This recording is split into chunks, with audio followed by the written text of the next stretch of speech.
The two things that have held people back from making a big, massive, scary move are the fear of failure and relocating. Jess, I know these are two things that you have overcome, and I'm excited to hear a little bit about your journey today. So let's start at the beginning. Give me the rundown. Where did you grow up? How'd you get into fitness? Okay, well, I grew up in Texas and Colorado.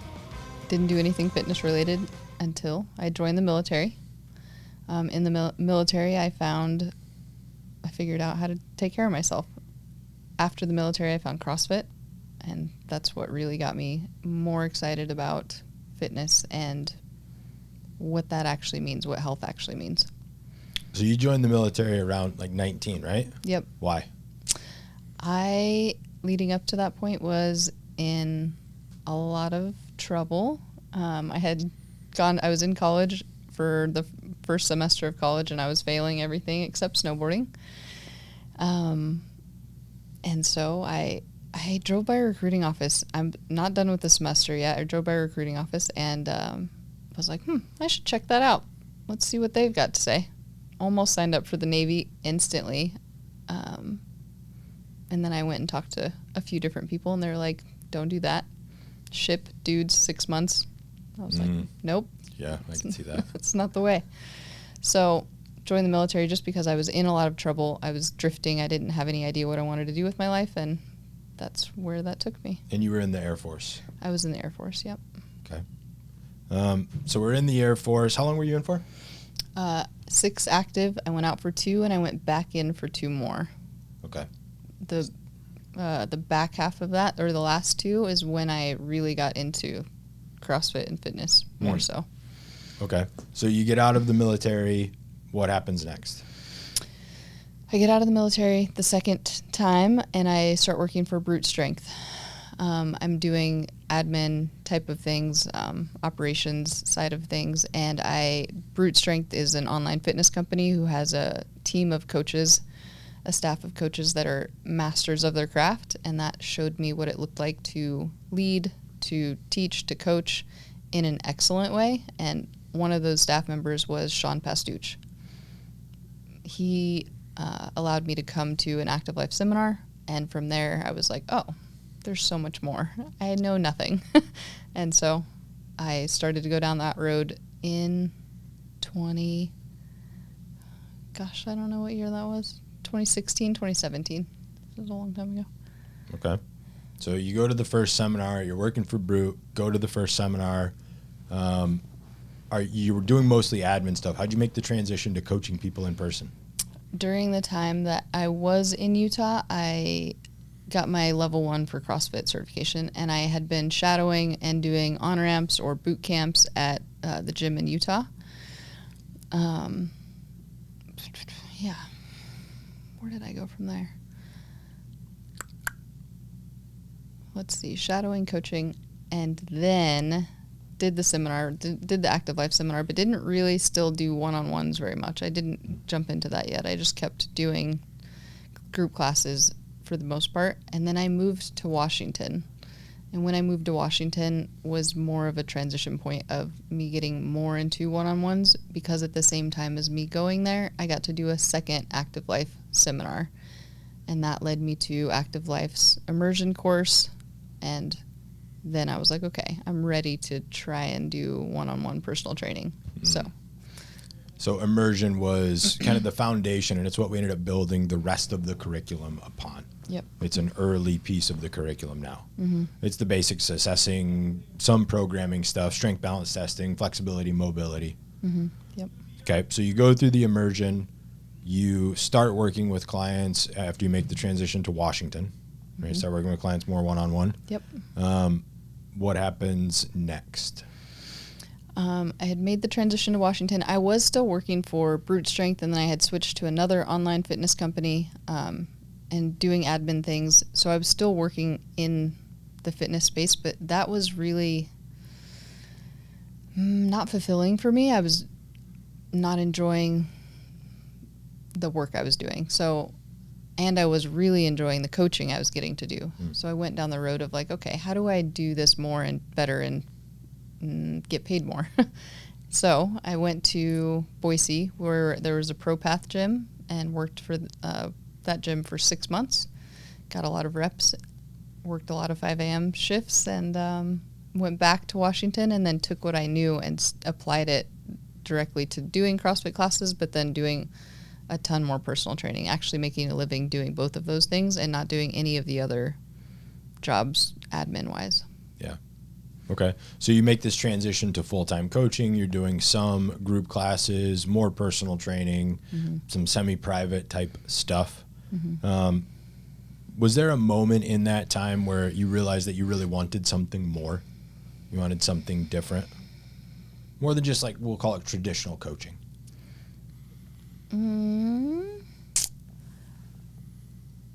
Yes, there was.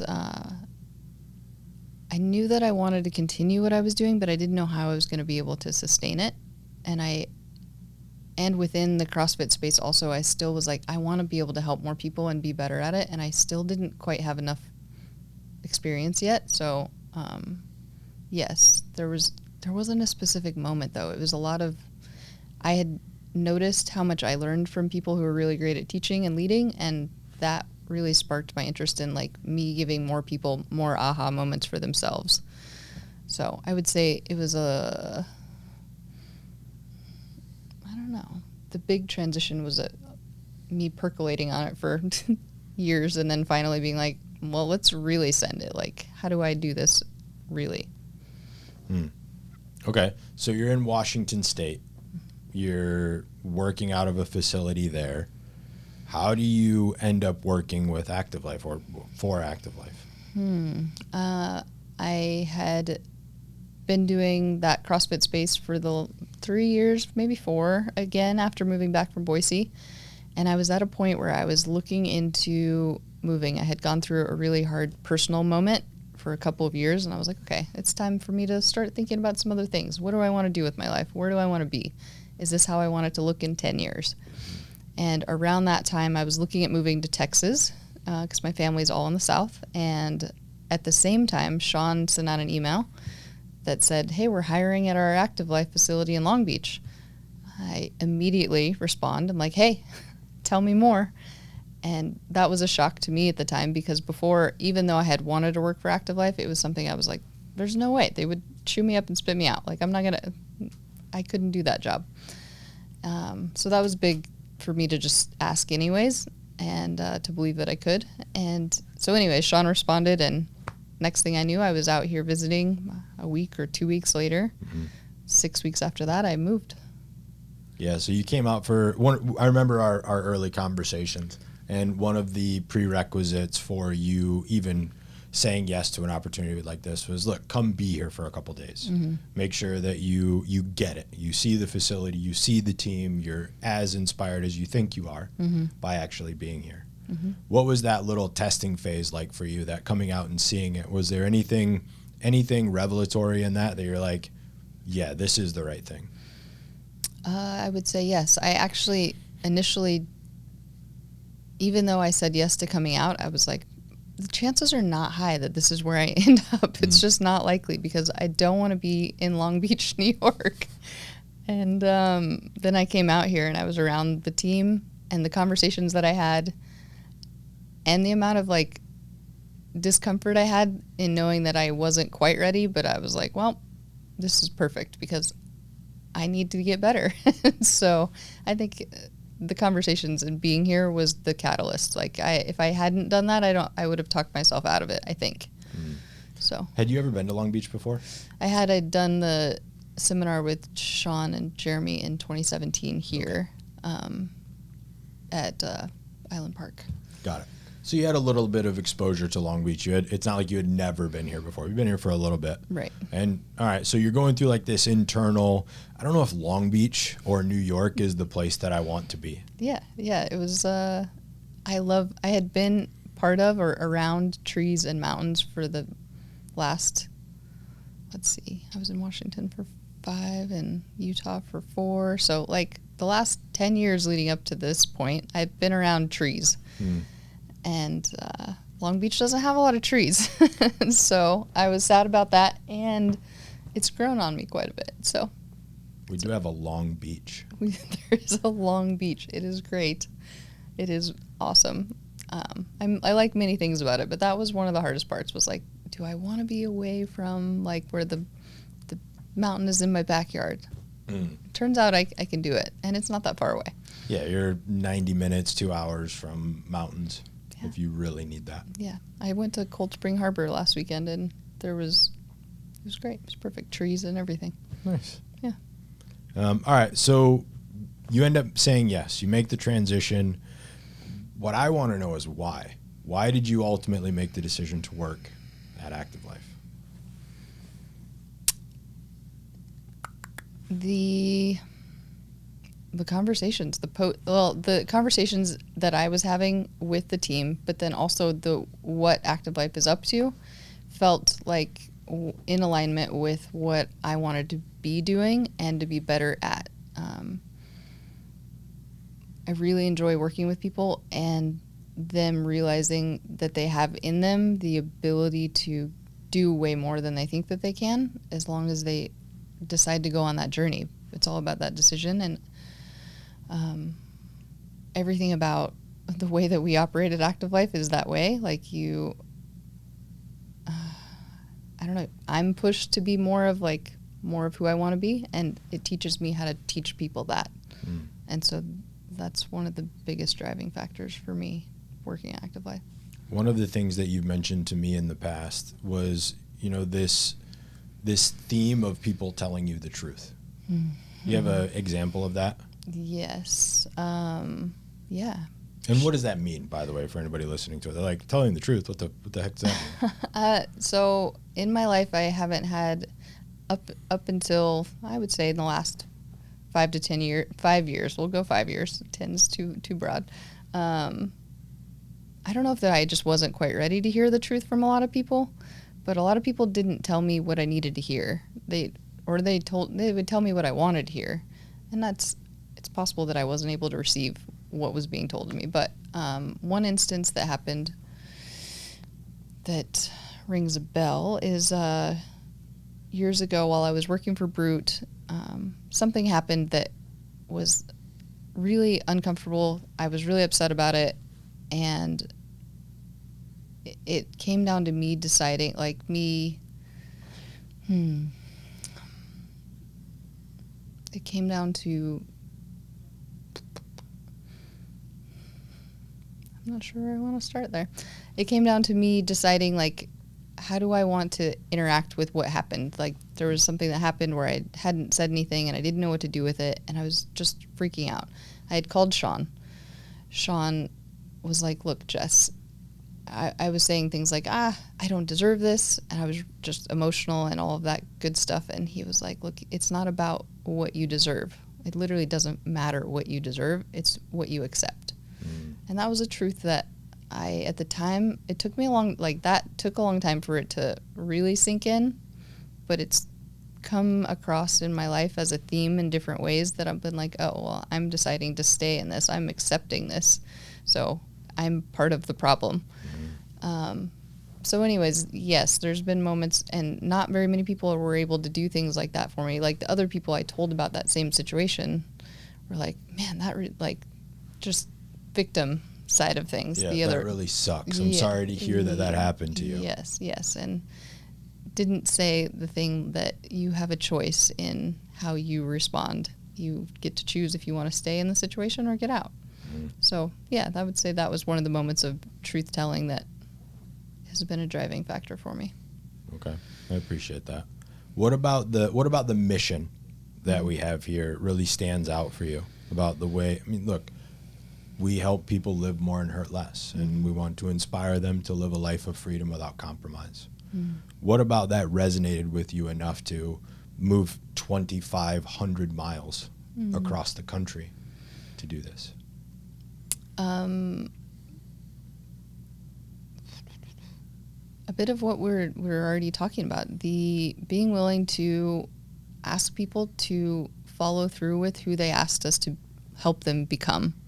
is the biggest thing for me. Like me being able to ask someone to show up the way that they asked me to hold them accountable to has been huge, and that lights me up, and it's been really cool to see the other side of that, like what happens when you actually ask someone like, hey, do you remember when you said that thing that you wanted to do? And they're like, yeah. And then they're falling back, and you ask, is it still important? And then they're like, yeah. And then they decide, and they start doing the things that they said that they would. And it's really, I don't know, it's the most inspiring thing I've ever witnessed or been part of. And so that is why. Yeah, there's a big difference in this, in the fitness space, of being the coach or the trainer, right, who thinks that their value proposition to the marketplace is the exercise that they provide, and the professional who knows that the real value that we provide to the marketplace is helping people become the type of person that they have said that they want to become. Yes, exactly that. Yeah. It's not about the short-term change. It's not about the weight loss, or even it's not about the pain. Right? It's about all of the limitations and the shrinking that pain places upon you and your life as a person. So I can really appreciate that. Can you think of a moment or a client that you've had the opportunity to work with over the last few months or even the last year that really stands out for you? One of our clients just came up on a year being at Active Life, and when she first came to us, every move that she made, she thought she was hurting herself. She was always like, is this pain? Is this like, am I okay to try this thing? She had upper back pain for a long time leading up to it, and she just didn't trust anything about her body. And like I said, she's been now with us for a year, and she just went and got some scans done and moved from an osteoporosis status to an osteopenia status, which is really cool to see across time. She was like, I'm so glad that it's working and that we can keep going. And working with her or with any of our clients, and them getting to see that kind of result. And then the other things that she's able to do now, like before when she started, she was scared to go on the sailboat with her family, with her husband, with her kids. And now they've got a racing sailboat, and she went on it and she was fine. She's like, I was able to duck and go under and over and pull the ropes and do the things, and that's amazing. So that's very cool. Yeah. That's an inspiring life. Right. It's what she wanted to do. That's what she wants to do. She gets to do all the things with her kids. Her kids are like 8 and 12, I think, or 13. And she gets to still do activities with them. And what's better than that? Is there a type of client that you're most inspired to work with? Some maybe like attributes or traits that they hold? I like a small dose of skepticism and a big dose of I don't care what it takes, and I'm going to try it. I'm going to figure it out. So I don't know exactly what those traits would be other than those. Yeah, a little bit of skepticism. I think there's we had a client who did a testimonial for us who described it in the beginning as cautiously optimistic. Yeah, that's the type of client I like. Like I want them to ask questions. I don't want them to just blindly be like, cool. Well, I mean, sometimes that's great. Sure. But mostly I would love for them to know and understand what they're doing and what they're up to and how it applies to what they get to do outside of the facility. Yeah, and the cautiously optimistic or the skepticism comes from most of the clients that we've worked with and work with. They've tried a bunch of things. Right. They've tried the physical therapy. They've tried the other gym. They've worked with a personal trainer. They've done the group classes. And their thing might have gotten a little bit better, whatever their thing was, in the short term. But there obviously was no long-term resolution, or they wouldn't be having a conversation with us. Right. So it makes sense that there's a healthy amount of that skepticism applied to that. Okay. How has your approach changed just in the last year, even that you've been here? I would say it's changed a lot. We do a lot of tracking, a lot of data, but the big approach that's changed with clients is being willing to spend time on education in the session. I didn't realize how important that was and how much it resonates such that people are able to take it with them, and it allows them to be more introspective outside of the hour that we're spending together. And I think that really carries over to their progress and their success. What does education look like? What does that mean? That means educating around, what does pain look like? What is pain? What does it mean to be in pain? What is it? Yesterday I did a session I spent 40 minutes on the whiteboard for Be Do Have with one of our clients, and after he was like, you guys really are doing like every avenue of how we can become that person. I'm like, yes, because if you leave here and you're just going to check boxes everywhere, like you're not going to become who you came here to be. So yes, we're trying to do that. And without your help or without you being here and participating, then that wouldn't happen. So I think that's a huge thing to highlight and not just gloss over. You spent 40 minutes of what is an average of an hour-long session on the whiteboard. And the client paid $150 a session and was happy to do that because of the value that he received from the session. Absolutely. And going from that, knowing like, hey, we're not done yet. Like we have 2 other sessions that are going to take just like this amount of time, maybe a little less, maybe a little more, but we're going to keep going because we've got work to do here. That is more important than the physical, and as that physical part will come as you do this part. Yeah. I love that. What does life look like for you now? You've been in Long Beach just over a year now. What do you do in Long Beach when on the day off? Any activities outside. I like to ride my bike, throw frisbee, throw anything. I just did surfing for the first time. I don't know if that's how you say that. It is now. Tried surfing. I need to try again. How'd surfing go? It went well. I got up a few different times. Solid. The instructor was like, "Did you do any of this on the land before?" Like as we're paddling out there, and I was like, "You guys didn't show me any of that. I just got in." He's like, "So you haven't ever stood up on a surfboard?" I was like, "No, but I've snowboarded. It's gonna be fine." He's like, "Okay," and I stood up. It's fine. See how it goes. Send it. Yeah, it was great. Cool. Yeah. What's something that anybody listening to this might be surprised to learn about you? In Ascend, in our group session, I asked the question, what's your favorite aisle in the grocery store? And when I told them mine, they were like, that's not what I would guess. So my favorite aisle in the grocery store is the chocolates and snack aisle. Naturally. So skip all the other, like, is that the first aisle that you hit, or do you save it till the end because you like to end on a high note? It depends. It really depends. Sometimes I only go to the grocery store to go to the snack aisle. So, yeah. All right, big snacks. Yeah, big on snacks. What's a piece of advice or something that you would hope someone over the age of 50 hears about their relationship or about health and fitness? You don't have to believe all the commercials on TV. There's another way. There's another way to do things. Don't give up.